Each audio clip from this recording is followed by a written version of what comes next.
بسم اللہ الرحمن الرحیم۔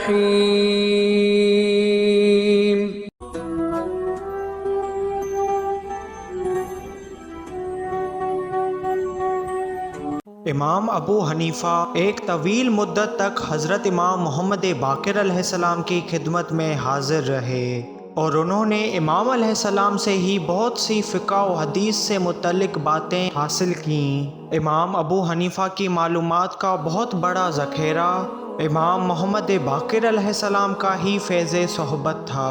ایک دن حضرت امام محمد باقر علیہ السلام نے امام ابو حنیفہ سے فرمایا، میں نے سنا ہے کہ تم قیاس کرنے میں زمین و آسمان کے قلابے ملاتے ہو، کیا یہ سچ ہے؟ انہوں نے کہا، بے شک میں قیاس کرتا ہوں اور اس کی وجہ حدیث و اخبار ہیں۔ امام علیہ السلام نے فرمایا، اچھا یہ بات ہے تو میں تم سے کچھ سوالات کرنا چاہتا ہوں اور تم قیاس کر کے ان کا جواب دو۔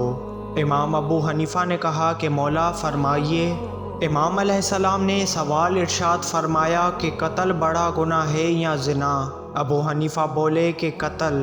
امام علیہ السلام نے فرمایا کہ پھر کیا وجہ ہے کہ قتل میں صرف 2 گواہ کافی ہیں اور زنا کی شہادت میں 4 گواہ طلب ہوتے ہیں؟ امام ابو حنیفہ نے سکوت اختیار کیا اور بے حد اصرار کے بعد بولے کہ مولا مجھے علم نہیں۔ امام علیہ السلام نے فرمایا، اچھا مجھے یہ بتاؤ کہ نماز کی عظمت زیادہ ہے یا روزے کی؟ کہا نماز کی۔ امام علیہ السلام نے فرمایا کہ پھر کیا وجہ ہے کہ حائضہ عورت کو نماز کی قضا لازمی نہیں جبکہ روزے کی قضا ضروری ہے؟ انہوں نے جواب دیا کہ مجھے معلوم نہیں۔ امام علیہ السلام نے پھر سوال کیا کہ مجھے بتاؤ کہ پیشاب زیادہ نجس ہے یا منی؟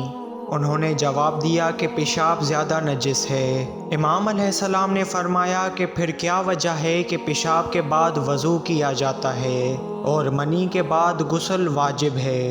کہا کہ مجھے علم نہیں۔ امام ابو حنیفہ کا بیان ہے کہ ان سوالات کے بعد امام علیہ السلام دوسرے کاموں میں مصروف ہو گئے تو میں نے عرض کیا، اے فرزند رسول خدا، ان سب مسائل کے بارے میں میری رہبری فرمائیں۔ امام علیہ السلام نے فرمایا کہ اس شرط پر بتاؤں گا کہ تم آئندہ قیاس کرنے سے باز رہنے کا وعدہ کرو۔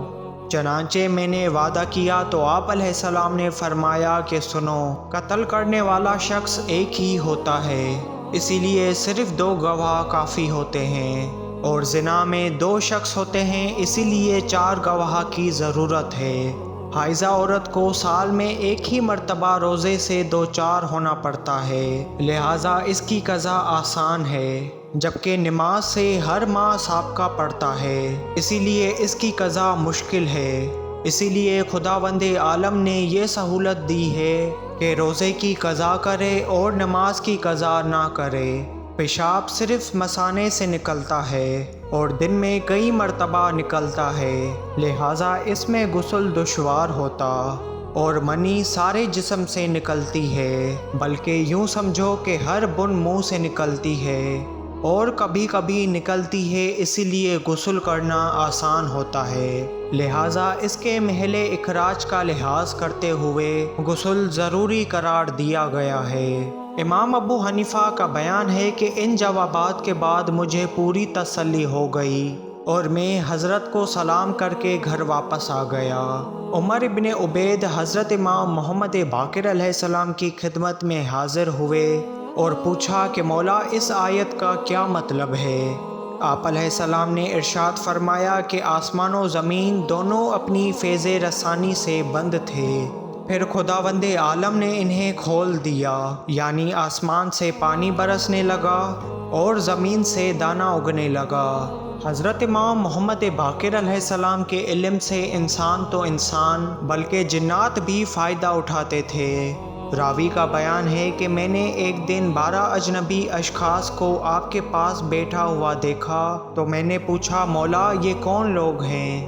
امام محمد باقر علیہ السلام نے ارشاد فرمایا کہ یہ جن ہیں اور میرے پاس سے شریعت کا مسئلہ پوچھنے آئے ہیں۔